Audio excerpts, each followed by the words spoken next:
So hello dear students, in this video we shall discuss the last section of the topic biomolecules, that is the subarticle hormones, very important section of the biomolecules topic. The hormone is a substance. काय आहे नेमका हा hormone? The hormone is a chemical messenger. बघा, hormones ज्याला आपण मराठीमध्ये संप्रेरक असं म्हणतो, and it is a chemical messenger. Hormones are the chemical messengers which are secreted by group of cells in a trace amount. Trace म्हणजे minor amount मध्ये, खूप कमी प्रमाणामध्ये. द केमिकल मॅसेंजर्स, एक रासायनिक संदेश देणारे एक पदार्थ जे ग्रुप ऑफ सेल द्वारे सिक्रेट केले जातात, secreted by group of cell in a trace amount, and they are acting upon the distantly located group of cell. Acting upon distantly located group of cells. बघा, एका group of सेलनं तयार केलेले आहेत आणि तिथून ते दूर अंतरावर असलेल्या ग्रुप ऑफ सेलवर, त्यांच्या फंक्शनिंगवर, त्यांच्या बायोलॉजिकल ऍक्टिव्हिटीवर परिणाम करण्याचं काम एका ग्रुप ऑफ सेलनं तयार केले चालले. And they are acting upon, इथं तयार व्हायलेत आणि इथल्या ग्रुप ऑफ सेलवर ते जाऊन काय करायलेत, परिणाम करायलेत, इफेक्ट दाखवायले. And therefore chemical messengers which are secreted by group of cells, some certain group of cell in a trace amount, and which are acting upon, जाऊन अटॅक करायलेत, ऍक्ट व्हायलेत, तिथं आपला इफेक्ट दाखवायलेत. कुठे? डिस्टंटली लोकेटेड म्हणजे थोड्या अंतरावर आहेत, दूर अंतरावर आहेत, शरीरामध्येच आहेत. They are in the body of human beings, but they are acting upon the distantly located group of cell. नवीन ठिकाणच्या पेशींच्या समूहावर जाऊन ते काय करायलेत, अटॅक करायलेत, तिथले बायोलॉजिकल ऍक्टिव्हिटीवर परिणाम करायलेत. अशा केमिकल मॅसेंजर्सला काय म्हणायचं, हार्मोन्स असं म्हणतात. Generally not 100% correct. Generally the hormones are secreted by endocrine glands. लक्षात घ्या, hormones are secreted by endocrine glands. Means that is not 100% correct, because other group of cells are also secreting hormones.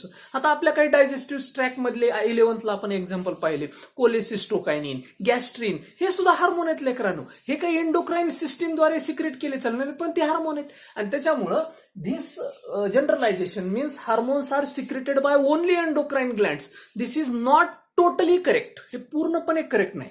म्हणून the hormones generally we can say, आपण म्हणू शकतो, पण I am not negating that term. ह्या टर्मला मी काही negate म्हणत नाही. दुसऱ्याही ग्रुप ऑफ सेल सुद्धा हार्मोन्स सिक्रेट करायला. तर हार्मोन्स आर जनरली सिक्रेटेड, सामान्यतः hormones are secreted by endocrine glands. The endocrine glands R ductless glands. कशा ग्लँड्स असतात ह्या? डक्टलेस ग्लँड, ज्यांना स्वतःची पाऊचच नसते ते सिक्रेट केलेलं सिक्रेशन साठवण्यासाठी. देअरफोर त्यांना डक्टच नाही, त्यांना पाऊचच नाही.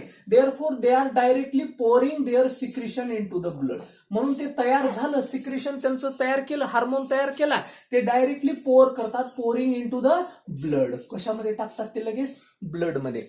म्हणून तिथं स्टोरेजचा विषयच येत नाही. And generally hormones are low molecular weight molecules. कशा आहे त्यांचं मॉलिक्युलर वेट? लो आहे. They generally affect on biological processes. तुमच्या सजीवातल्या मॅक्झिमम प्रोसेसेसवर ते कंट्रोल करण्याचं काम. They affect biological activities, biological processes, biological activities. तुमच्या शरीरातल्या बायोलॉजिकल ऍक्टिव्हिटीजवर ते काय करतात? परिणाम करतात. मग डायजेशन असेल, मेटाबॉलिझम असेल, रिस्पिरेशन असेल, सर्क्युलेशन असेल, एक्सक्रिशन असेल, तो रिप्रोडक्शन असेल, तुमचं नर्वस कोऑर्डिनेशन असेल, काही असेल, आपल्या शरीरामध्ये असंख्य प्रक्रिया होतात. त्या सगळ्या प्रक्रियेवर तुमच्या कंट्रोल करण्याचं काम, बायोलॉजिकल प्रोसेसवर कंट्रोल करण्याचं काम कोण करतं? हार्मोन्स करतात. And hormones where they are secreted, जिथं सिक्रेट होतात, such organs are called effector organs. Such organs are called effector organs, and these effector organs secrete their hormones into the blood. ते मग blood द्वारे, with the help of blood, they are carried to the target organ. ते कुठं carry केले जातात? Target organ कडे carry केले जातात. तर असा एकंदरीत हार्मोनचा. आता लक्षात घ्या लेकरांनो, in our body there are two controlling systems are at a time they are running parallelly. आता आपल्याला बायोलॉजीच्या टॉपिकमध्ये कंट्रोल आणि कोऑर्डिनेशन मध्ये मी डिटेलमध्ये तिकडे बायोलॉजीमध्ये घेणार आहे हार्मोन्स, पण तरीही केमिस्ट्रीच्या पॉईंट ऑफ व्ह्यून सुद्धा मला थोडंसं डिटेलमध्ये इथं काही गोष्टी सांगायच्यात, पण आपण बायोलॉजीमध्ये याला आणखीन डिटेलमध्ये बघणार आहोत. तर हार्मोन्स जनरली आपल्या बॉडीमध्ये कुठल्याही शरीराच्या प्रत्येक क्रियेवर कंट्रोल करण्यासाठी देअर आर दोन सिस्टीम असतात. वन इज नर्वस कोऑर्डिनेशन और नर्वस कंट्रोल. एक कोणतं असतं? Nervous coordination. आणि दुसरं असतं हार्मोनल कोऑर्डिनेशन. लक्षात घ्या, थोडासा मी एक खूप डीपमध्ये नाही पण वर तरी सांगण्याचा प्रयत्न करायला. हे आपल्याला तिकडे बायोलॉजीमध्ये डिटेलमध्ये बघायचं आहे. Nervous coordination, what it does? Nervous coordination is rapid. ते पटकन होतं. आता उदाहरण जर सांगायचं झालं, मी म्हटलं कदम सर तुम्ही लिहा म्हणलं की मी लगेच लिहायला लागलो. कोण केलं? ब्रेननं माझ्या हाताला, इफेक्टार ऑर्गनला काय केलं? संदेश दिला की तुम्ही लिहा. मग मी लगेच लिहिलं. कशी ऍक्शन आहे? रॅपिड ऍक्शन आहे. कोण केली? नर्वस. आता हार्मोनला जर सांगितलं, हार्मोन चल रे बाबा तू हात हलव, पहिली गोष्ट तो सांगणार नाही. सांगितलं तर एवढ्या लवकर हात लगेच लिहिण्याची क्रिया करणार नाही. म्हणजे आता साधारण घ्या, तुमचा हार्मोन जेव्हा सिक्रेट होतो, आता तुमचा अँड्रोजन टेस्टोस्टिरोन नावाचा हार्मोन सिक्रेट झाल्यानंतर तुम्हाला 15व्या-16व्या वर्षी मिशा यायला लागतात. म्हणजे सांगा ही कशी ऍक्शन आहे? हार्मोनची जी क्रिया आहे ती परफेक्ट असते पण स्लो असते. कशी असते? स्लो आहे. तो सुद्धा इफेक्ट दाखवतो, तो सुद्धा आपल्या बॉडीमधल्या ऍक्टिव्हिटीज कंट्रोल करतो, पण त्याची ऍक्शनचा स्टाईल, त्याची स्टाईल ऑफ ऍक्शन कशी आहे? स्लोली आहे. आणि नर्वस कोऑर्डिनेट, ब्रेनचं मात्र काम रॅपिड आहे. पटकन एखादा डास चावला, you immediately remove your hands or you immediately try to bite that mosquito. पटकन त्या मॉस्किटोला बिट करण्याचा प्रयत्न करत असतात. म्हणजे क्विक ऍक्शन कोण करतं? Nervous system, brain. इनडायरेक्टली मी त्याला काय म्हणेल? ब्रेन आहे. आणि हार्मोनल जे कोऑर्डिनेशन आहे, हार्मोनल जे कंट्रोल आहे ते स्लोली आहे. That is also 100% going on. ते सुद्धा चालूच आहे, पण कसं आहे? स्लोली चालू आहे. तर आपल्याला आज थोडंसं हार्मोन्सच्या बाबतीमध्ये जायचं आहे. द हार्मोन्स, लक्षात घ्या, the hormones are of 3 types. 3 वेगवेगळ्या केसेसमध्ये हार्मोन्स. तसं तर आपल्याला खूप वेगवेगळ्या endocrine gland, pituitary gland, different ग्लँडच्या बाबतीत बघायचे, पण hormones are depending upon the chemical nature. त्याच्या केमिकल नेचरवरून hormones are of 3 types. They are sub classified into steroidal hormone, next hormones of the peptide category, and hormones of the amino acid derivative. Hormones of the amino acid derivative असणारे, म्हणजे amino acid असणारे, peptide linkage असणारे आणि steroidal nucleus असणारे. Steroidal nucleus म्हणजे काय?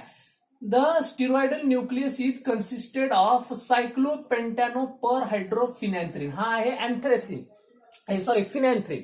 आणि ह्या फिनॅन्थ्रिनच्या वर एक सायक्लोपेंटेन रिंग आणखीन अटॅच केली जाते. तर सायक्लोपेंटॅनो पर हायड्रोफिनॅन्थ्रिन असं न्यूक्लियस जनरली स्टिरॉइड मध्ये असतं. आणि म्हणून हे असे स्टिरॉइडल कंपाऊंड्स आहेत. जनरली प्लांटमध्ये आहेत आणि अॅनिमलमध्ये आहेत. दुसरं आहे पेप्टाइड कंपाऊंड असणारे, पेप्टाइड डेरिव्हेटिव्ह असणारे आणि अमायनो ऍसिड डेरिव्हेटिव्ह असणारे. असे 3 वेगवेगळे हार्मोन्स आहेत. स्टिरॉइड्समध्ये परत त्याचे क्लास केलेला आहे. सेक्स हार्मोन्स आहेत आणि कॉर्टिकॉइड्स आहेत. Sex hormones and corticoids. Sex hormones मध्ये परत 2 आहेत. एक आहे male sex hormones and female sex hormones. Male sex hormones are testosterone, male sex hormone and female sex hormone. Male sex hormones are testosterone. Testosterone काय करतात? मेलचे सगळे secondary sexual character control करण्याचं काम कोण करतं? टेस्टोस्टिरोन नावाचा हार्मोन करतं. म्हणजेच मिशा येणं, दाढी येणं, अंडर आर्म्स, ग्रॉइन रिजन मधले हेअर्स येणं, चेस्ट हेअर्स येणं, change in the voice, high pitch, low pitch, हे सगळं हार्मोनचं कंट्रोल मेलचे secondary sexual character. And in addition to that the production of sperm, शुक्राणू तयार करण्याचं काम कोण करतं? टेस्टोस्टिरोन. फिमेलमध्ये 2 आहेत. एक आहे एस्ट्रोजन आणि दुसरा आहे प्रोजेस्टेरॉन.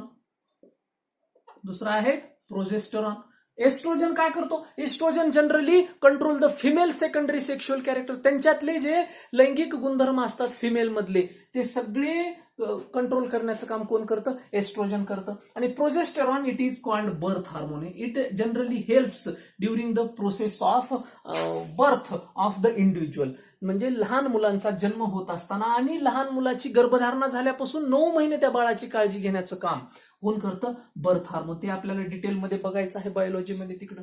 तर अशा पद्धतीने हे सेक्स हार्मोन्स आहेत. कॉर्टिकॉइड्स मध्ये 2 आहेत लेकरांनो. एक आहे कॉर्टिकॉइड मध्ये adrenoccorticoids or glucocorticoids. We shall see that glucocorticoids and mineralocorticoids. आता हे काय करतात glucocorticoids and glucocorticoids generally regulate the carbohydrate metabolism. आपले सगळं कार्बोहायड्रेटचं डायजेशन करणं, त्याला पचवणं, त्याचं पूर्ण एनर्जी बाहेर काढणं हे सगळं कोण करतं? ग्लुकोकॉर्टिकॉइड्स करतात. हे corticoids are generally secreted by the adrenal cortex. Adrenal gland जी असते किडनीच्या वरची, आपल्याला ती पाहायची आहे. त्या ॲड्रिनल ग्लँड किडनीच्या वर, अशी किडनी जर असेल, if suppose this is the kidney, या किडनीच्या वर हे बघा ही ॲड्रिनल ग्लँड असते. आणि ह्या ॲड्रिनल ग्लँडच्या त्या दोन भाग असतात. वरच्या भागाला कॉर्टेक्स म्हणतात, मधल्या भागाला मेडुला म्हणतात. तर त्या ॲड्रिनलच्या कॉर्टेक्स भागानं सिक्रेट केलेले असतात हे हार्मोन, म्हणून त्यांना ॲड्रिनल कॉर्टिकॉइड्स असं सुद्धा म्हणतात. त्याच्यात ते glucocorticoids and mineralocorticoids generally balance the water and salt balance in the body. Salt आणि वॉटरचा बॅलन्स करण्याचं काम कोण करतात? मिनरलोकॉर्टिकॉइड्स. आणि ग्लुकोकॉर्टिकॉइड्स, ग्लुको त्याच्या नावातच आहे, कार्बोहायड्रेट मेटाबॉलिझम रेग्युलेट करण्याचं काम कोण करतात? ग्लुकोकॉर्टिकॉइड्स करतात. दुसरे आहेत पेप्टाइड हार्मोन. आता पेप्टाइड हार्मोन मध्ये काय आहेत बघा. In the peptide hormone the oxytocin is there, vasopressin is there, insulin is there, बघा insulin is there, and angiotensin is there. बघा हे कोणते कॅटेगरी मधले हार्मोन आहेत? Peptide hormone category. Peptide linkage असणारे हार्मोन आहेत, प्रोटीनेसियस लिंकेज असणारे hormone आहेत. Oxytocin it is called birth hormone, त्याच्या नावातच आहे बघा, बर्थ हार्मोन. म्हणजे काय करतो हा? Generally it helps for the contraction of uterus at the time of birth. जसा प्रोजेस्टेरॉन हा प्रेग्नन्सी हार्मोन आहे, मग तो तुमच्या प्रेग्नन्सी झाल्यापासून बर्थ होईपर्यंत काळजी घेण्याचं काम, म्हणून याला जनरली आपण प्रेग्नन्सी हार्मोन ह्या मेन नावानं ओळखतो. कोणत्या? प्रोजेस्टेरॉन. तसं याला बर्थ हार्मोन नावानं ओळखलं जातं. का birth hormone? Because it contracts the uterine muscle. बाळाला बाहेर येण्यासाठी, गर्भाशयाच्या बाहेर येण्यासाठी त्यावेळेस जे हार्मोन सिक्रेट होतं दॅट इज ऑक्सिटोसिन. नेक्स्ट आहे व्हॅसोप्रेसिन जनरली काय आहे बघा, त्याच्या नावातच आहे. व्हेसल्सला प्रेस करून जे एक्सेस वॉटर अल्ट्राफिल्ट्रेशनच्या प्रोसेसमध्ये किडनीमध्ये गेलेलं असतं, तुमच्या ग्लोमेरुलस मधून, बोमन्स कॅप्सूल मधून एक्सेस वॉटर बॉडीमधून लॉस युरिनमध्ये जाणार असतं. त्या वाया गेलेल्या वॉटरला परत आत घेऊन आपल्या बॉडीमधलं वॉटर बॅलन्स करण्याचं काम, वॉटरला रिॲब्सॉर्प्शन करण्याचं काम कोण करतं? व्हॅसोप्रेसिन करतं. इन्सुलिन तर तुम्हाला माहिती आहे, it maintains the glucose level in the blood, the balance of glucose. जर ग्लुकोज वाढला आपल्या रक्तामधला तर त्याला बॅलन्स करण्याचं काम, त्याला कमी करण्याचं काम, त्याला वाढवण्याचं काम, म्हणजे परत त्या ग्लुकोजचं पटकन ग्लायकोजनमध्ये रूपांतर करून लिव्हरकडे पाठवण्याचं काम, म्हणजे डायबिटीज पासून संरक्षण देण्याचं काम कोणतं हार्मोन करतं? इन्सुलिन करतं. अँजिओटेन्सिन हार्मोन हा जनरली हायपरटेन्शन असणाऱ्या व्यक्तीच्या हार्टमध्ये सहसा हे सिक्रेट होतं. आणि generally it is a vasoconstrictor. तो काय करतो? व्हेसल्सला कॉन्स्ट्रिक्ट करण्याचं काम, आखडून ठेवण्याचं काम कोण करतो? अँजिओटेन्सिन करतो. हायपरटेन्शन असणाऱ्या, हृदयविकाराचे प्रॉब्लेम असणाऱ्यांमध्ये हा हार्मोन फार मोलाची भूमिका करतो. त्यांचं हृदयाचं बॅलन्स, जे प्रेशर आहे ते बॅलन्स करण्याचं काम कोण करतो? अँजिओटेन्सिन करतो. आणि नेक्स्ट अमायनो ऍसिड डेरिव्हेटिव्ह कॅटेगरीचे जे हार्मोन आहेत, there are 2 hormones of amino acid derivative category. आपल्या इथं मी शॉर्ट मध्ये सांगाल. एक आहे तुमचा थायरॉक्झिन अँड ॲड्रिनॅलिन.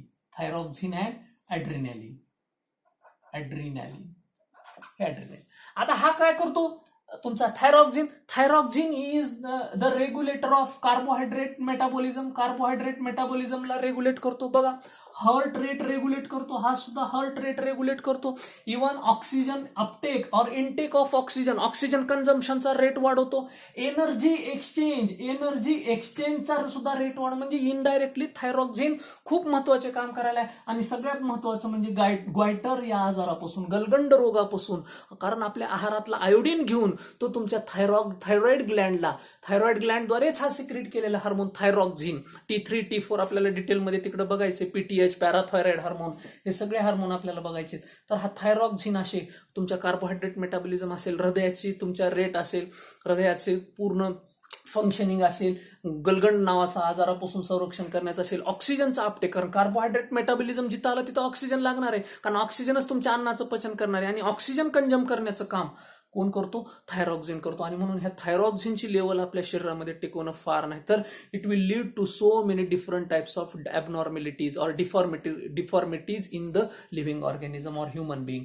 तर हे सगळे हार्मोन ह्यांचा बॅलन्स राखला तरच आपली बॉडी व्यवस्थित राहणार आहे लेकरांनो. If hormonal coordination is imbalanced, if it get disturbed, जर डिस्टर्ब झालं तर आपल्या बॉडीचे टोटल फंक्शनिंग काय होते? डिस्टर्ब होते. तर तसा तो कोणता आहे?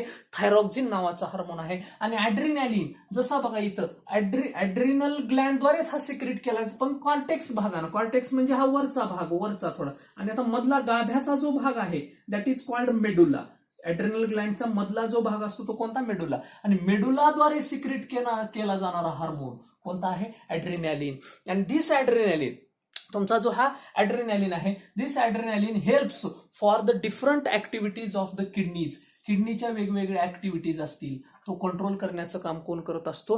हा तुमच्या मेडुला भागानं सिक्रेट केलेला हार्मोन करत असतो. जसा इथं कॉर्टिकॉइड्स, ग्लुकोकॉर्टिकॉइड, मिनरल कॉर्टिकॉइड्स आहेत, तसं इथला सुद्धा हा ॲड्रिनॅलिन, वेगवेगळे डिसीजेस आहेत ॲड्रिनॅलिन आणि नॉन ॲड्रिनॅलिन कंट्रोल केले जाणारे. तर इथंही तुमचा हार्ट रेट आहे, किडनीचा रेट आहे, किडनीला तुमच्या वॉटर बॅलन्स करण्यासाठी मदत करणारा कोण आहे? हा ॲड्रिनॅलिनच आहे. तुमचा हार्ट रेट रेग्युलेट करणारा कोण आहे? ॲड्रिनॅलिनच आहे. असे अनेक कामं कोणता हार्मोन करतो? हा ॲड्रिनॅलिन नावाचा हार्मोन करत असतो. तर असे हे थोडंसं हार्मोनल केमिस्ट्रीच्या पॉईंट ऑफ व्ह्यूनं जर सांगायचं झालं तर स्टिरॉइड हार्मोन, पेप्टाइड हार्मोन आणि अमायनो ऍसिड डेरिव्हेटिव्हचे हार्मोन, असे वेगवेगळे हार्मोन्स आपल्याला इथं सांगता येतील. तर hormones are the chemical messengers which are secreted by the endocrine glands. Means we can say here the common सगळ्यांसाठी लागू पडली तर group of cell in a trace amount and which are acting upon the distantly located group of cell. Such hormones are called, such chemicals are called hormones. अशा केमिकल्सला काय म्हणायचं?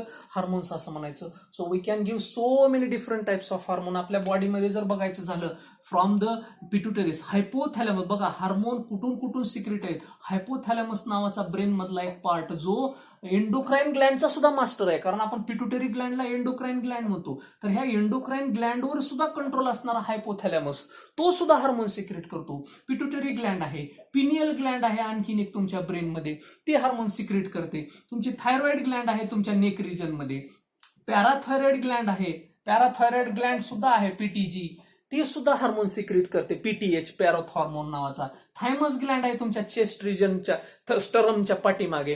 Generally हा immunity power, म्हातारपणामध्ये आपली immunity power कमी होते कारण ही thymus Gland नावाची जी Gland आहे ती रिड्यूस होते आणि त्याच्यामुळे आपली इम्युनिटी पॉवर काय होते? कमी होते. पण आता जी आहे आपली इम्युनिटी पॉवर जास्त असण्याचं कारण ही थायमस ग्लँड स्वतःचा हार्मोन सिक्रेट करते. पॅनक्रियाज आहे, पॅनक्रियाज सुद्धा इन्सुलिन नावाचा हार्मोन, ग्लुकॅगॉन नावाचा हार्मोन, एक ग्लुकोज लेवल वाढवतं, एक ग्लुकोज लेवल कमी करतं, ते आहे. आता पाहिलेले ओव्हरीद्वारे सिक्रेट केले जाणारं ओव्हरी सुद्धा एक काय आहे? ग्लँडच आहे. तुमचा टेस्टिस, मेल मधला टेस्टिस, फिमेल मधला ओव्हरी, अलग लक्षामध्ये हे सुद्धा हार्मोन सिक्रेट करणाऱ्या महत्वाच्या काय आहेत? ग्लँड्स आहेत. तुमच्या किडनीवरची ॲड्रिनल ग्लँड, हे बघा, ही सुद्धा एक प्रकारची काय आहे? ग्लँडच आहे. तर अशा अनेक ग्लँड आहेत आपल्या बॉडीमध्ये जे वेगवेगळ्या प्रकारचे secretion. The master endocrine gland pituitary gland जरी मास्टर, ती सगळेच हार्मोन सिक्रेट करत नाही. It secrete certain chemicals to secrete the hormones by these glands. ती ह्या ग्लँड्सला, खालच्या ग्लँड्सला डायरेक्ट करते किंवा तुम्ही हे करा ते करा. तिनं काही supportive chemical, supportive hormone secrete करते. हायपोथॅलॅमस काही हार्मोन सिक्रेट करतो. तर असे वेगवेगळे ग्लँड्स वेगवेगळ्या फंक्शनिंगसाठी वेगवेगळे हार्मोन्स आपल्या बॉडीमध्ये सिक्रेट करत असते. So this is all about the hormones related to biomolecules and generally in the point of view of chemistry. केमिस्ट्रीच्या दृष्टीनं आपल्याला जेवढी माहिती मला इथं देणं गरजेचं वाटतं ती इथं देण्याचा मी प्रयत्न केलेला आहे. And this is the end of topic biomolecules. So hope you understood the section hormones. अलग लक्षामध्ये in the next video we shall come with different chapter. Thank you guys.